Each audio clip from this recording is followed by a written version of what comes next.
মিরপুরের রূপনগরে অগ্নিকাণ্ডের ঘটনায় নিহত ১৬ জনের মরদেহ স্বজনদের কাছে হস্তান্তর করা হচ্ছে। ঢাকা মেডিকেলে আছেন আমাদের সহকর্মী তৌফিক হোসেন তুহাদ। বিস্তারিত জানতে যুক্ত হচ্ছি তার সাথে।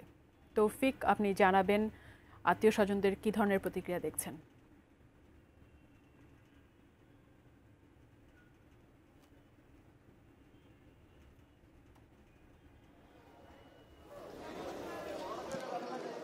ফাইজা, এই মুহূর্তে আমি আছি ঢাকা মেডিকেল কলেজ হাসপাতালে মর্গের সামনে। এখানে ৫ দিন পর স্বজনেরা তাদের প্রিয়জনের লাশ পেয়েছেন।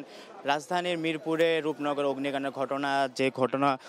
যে ঘটনা ঘটেছে, সেই ঘটনায় ১৬ জনের নিহত হয়েছে। ১৬ জন, সেই ১৬ জন নিহতর ঘটনায় ডিএনএ টেস্ট করার পর আজ স্বজনদের লাশ হস্তান্তর করা হচ্ছে।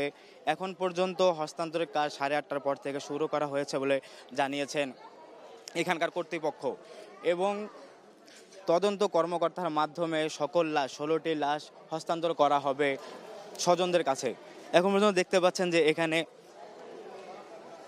লাশের জন্য নাম এবং ১৬টি লাশই শনাক্ত করা হয়েছে এবং স্বজনদের কাছে কার্যক্রম শুরু হয়েছে। নিহত যে হয়েছেন অগ্নিকাণ্ডের ঘটনায়, সেই নিহতদের লাশ শনাক্তর পর এখন পর্যন্ত কার্যক্রম শুরু করেছে এবং স্বজনদের কাছে হস্তান্তর করছে তদন্ত কর্মকর্তা। ডিএনএ টেস্ট করার পর, সিআইডির মাধ্যমে ডিএনএ টেস্ট করার পর ৫ দিন পর আজ স্বজনদের কাছে লাশগুলো হস্তান্তর করা হচ্ছে।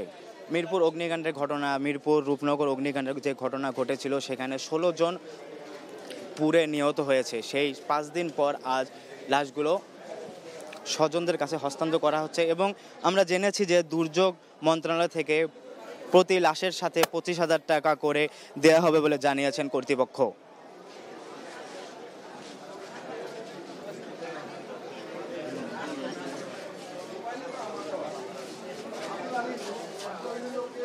এখন পর্যন্ত এখানে স্বজনরা, যে অগ্নিকাণ্ডের ঘটনা মারা গেছে, সে স্বজনরা এখানে ভিড় করছেন এবং তারা শনাক্ত হওয়া লাশগুলো নিয়ে বের হয়ে যাবেন। এখন পর্যন্ত এখানে দেখতে পাচ্ছেন যে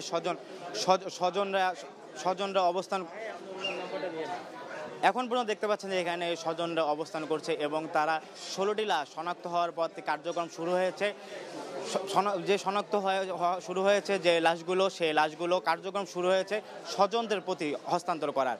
এই ছিল ফাইজা, ঢাকা মেডিকেল কলেজ হাসপাতালের সবশেষ।